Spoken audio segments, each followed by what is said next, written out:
ବନିଟା ମୋର ବାପା ମା ଝିଅର ପିଲାଟା ନା ମୁଁ ବନିକୁ ମୁଁ ବାହା କରିଦେଲେ ମୁଁ ମୋ ନାନୀ ଜୋଇଙ୍କର ଋଣ ଆଚ୍ଛା ସେମାନେ କେବେ ଦେଖିବାକୁ ଆସିବେ କି? ସେମାନେ ଆଜି ଆସିବେ ପରା ପୁଅଟା ସୁରଟ ଆସିଛି ବାପା ମଧ୍ୟ ମିଶିକି ଆସିବେ ଝିଅ ଦେଖି ସାରିବା ପରେ କଥାଟା କରିଦେବେ ଆଉ ହଇଏ ଜାତକ ଫାତକ ଦେଖା ନାହିଁ ଗଣାଗଣି ନାହିଁ ସିଧା ଆସିକି କଣ କଥା କହୁଥିଲେ ହଉ ଆମେ ବାବୁଙ୍କୁ କହିବି ଗଣାଗଣି କରିବା। ନାଇଁ ନାଇଁ ଆମ ଦାଦା ସବୁ ଗଣାଗଣି କରି ରାଜଯୋଟକ ବୋଲି କହିଛନ୍ତି। ଏଇ ପରା ଆମ ବନିର ପୁଅଟା କଣ କରୁଛି? ପୁଅ ପରା ଆମର ସୁରଟରେ ରହୁଛି। ତୁ ସେ ପୁଅକୁ ଜାଣିଥିବୁ ଲୋ ମା ସେ ପୁଅ ତା ଭାଇ ସହିତ ତୁମ ଘରକୁ ଥରେ ଦୁଇଥର ଆସିଛି ନା କଣ ଆଉ ହଁ ହଁ ପୁଅର ନାମଟା ପୁରା ସନ୍ତୋଷ।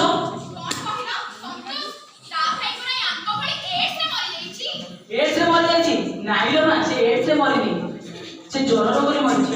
ମଲା ତା ଭାଇ ତ ବସି ନା ତା ଭାଇ କେମିତି ମଲା କଣ ମଲା ଆମର ସେଠି ସେଠି କଥା କଣ ଓହୋ ତମେ ଗଲ କଣ ସେଠି ଆସିବ ହଁ ମୁଁ ଯାଉଛି।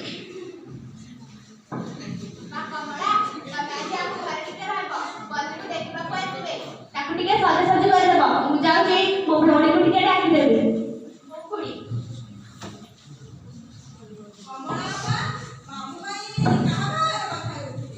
ମଲା ତୁ କିଛି ଜାଣିନୁ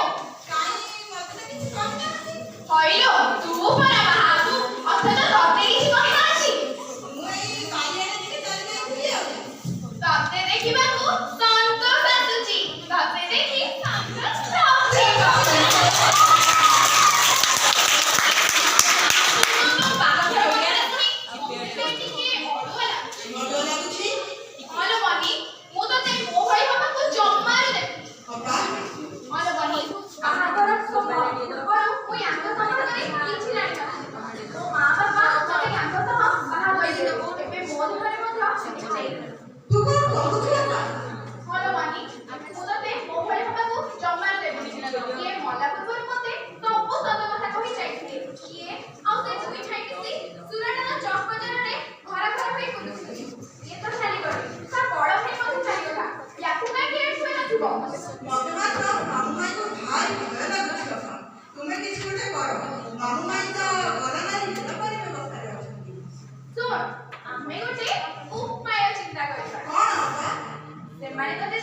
ଆସିଲା ବେଳକୁ ମୁଣ୍ଡ ପାଖି ଧରିଦେବି ହେଲା ଆଉ ସେ ଟୋକାକୁ ରକ୍ତ ପରୀକ୍ଷା କରିବାକୁ କହିବି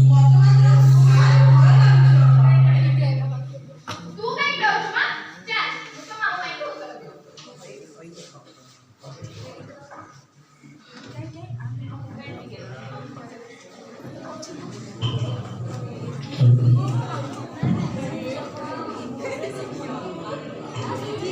ନମସ୍କାର ଆଜ୍ଞା ନମସ୍କାର ଆସନ୍ତୁ ଆଜ୍ଞା ଆସନ୍ତୁ।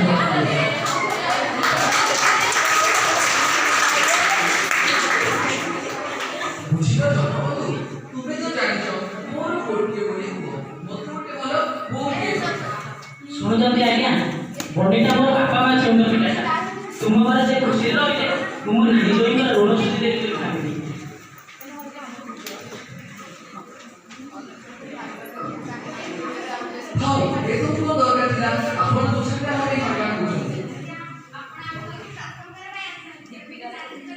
ନିଅନ୍ତୁ ଆଜ୍ଞା ନିଅନ୍ତୁ।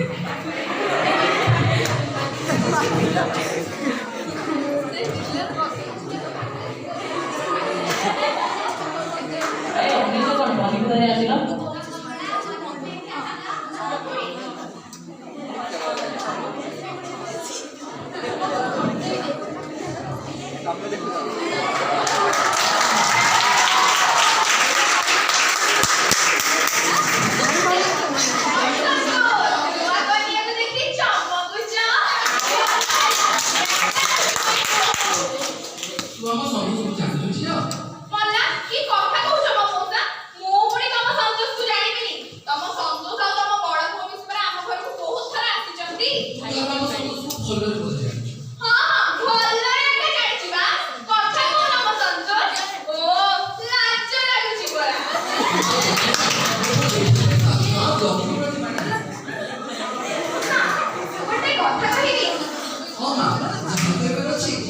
ଆଜିକାଲି ତ ଦିନ କାଳ ଭଲ ନାହିଁ।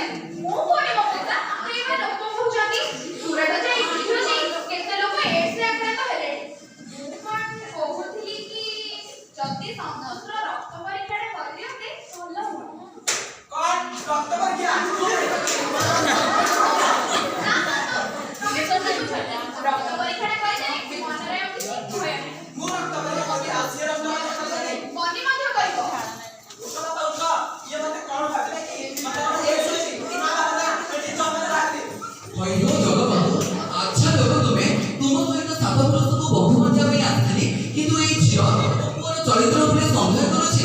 ଦରକାର ନାହିଁ ତମ ପାଣି ଛାଡ଼ି, ରଖିଥାଉ ତମ ପାଣି ଛାଡ଼ି। ନମସ୍ତେ ଆଜ୍ଞା, ନମସ୍ତେ।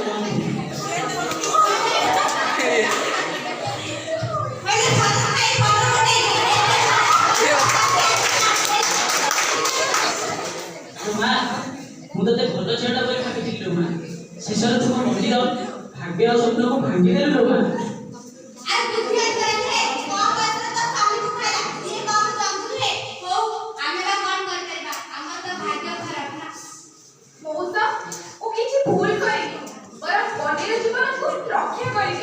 ଜୀବନକୁ ରକ୍ଷା କରିଦେଲୁ।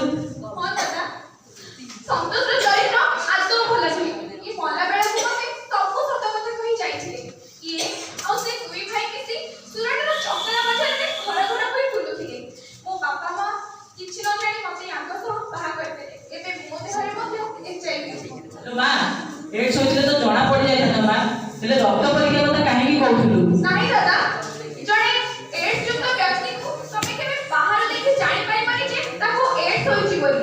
ସିଏ ବାହାରୁ ସୁସ୍ଥ ସବଳ ପରି ଦେଖାଯାଉଥିବ, ହେଲେ ଧୀରେ ଧୀରେ ତା ଦେହରେ ରୋଗ ପ୍ରତିରୋଧକ ଶକ୍ତି କମି କମି ଆସୁଥିବ।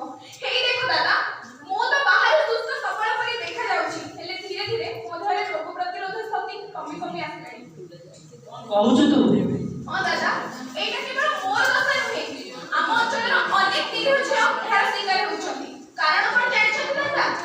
ସୁରଟ ଯାଇ ବୁଦ୍ଧି ହଜେଇ କେତେକ ଲୋକ ଏଡ୍ସ ଯୁକ୍ତ ହୋଇ ଆସି ନିଜେ ତ ମରୁଛନ୍ତି, ଆମ ଗାଁ ଝିଅମାନଙ୍କୁ ମଧ୍ୟ ମାରି ଦଉଛନ୍ତି। ଶୁଣୁଛ ସୁକାନ୍ତି, ବନିଟା ମୋର ବାପା ମା ଛୋଟ ପିଲାଟା ବୋଲି ତାକୁ କଣ ମୁଁ ଜାଣି ଜାଣି ନିଆଁ କୁଟିକି ଦେବି?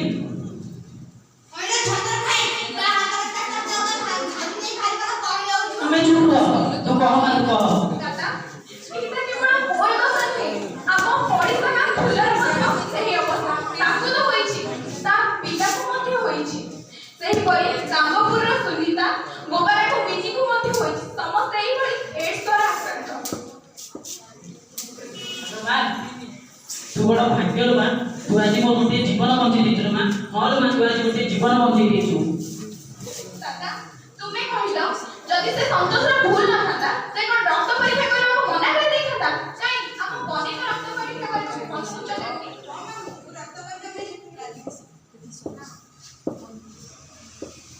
କମଳା, ତୁ ଆଜି ଆମ ଆଖି ଖୋଲିଦେଲୁ ମା। ବନିତାର ଯଦି ବାହାଘର ହୋଇଯାଇଥାନ୍ତା, ଆମେ ବଡ଼ ଅପବାଦ ମୁଣ୍ଡାଇଥାନ୍ତୁ। ଆଲୋ ମା, ତତେ ଧନ୍ୟବାଦ ଦେବା ପାଇଁ ମୋ ପାଖରେ ଭାଷା ନାହିଁ ଲୋ ମା।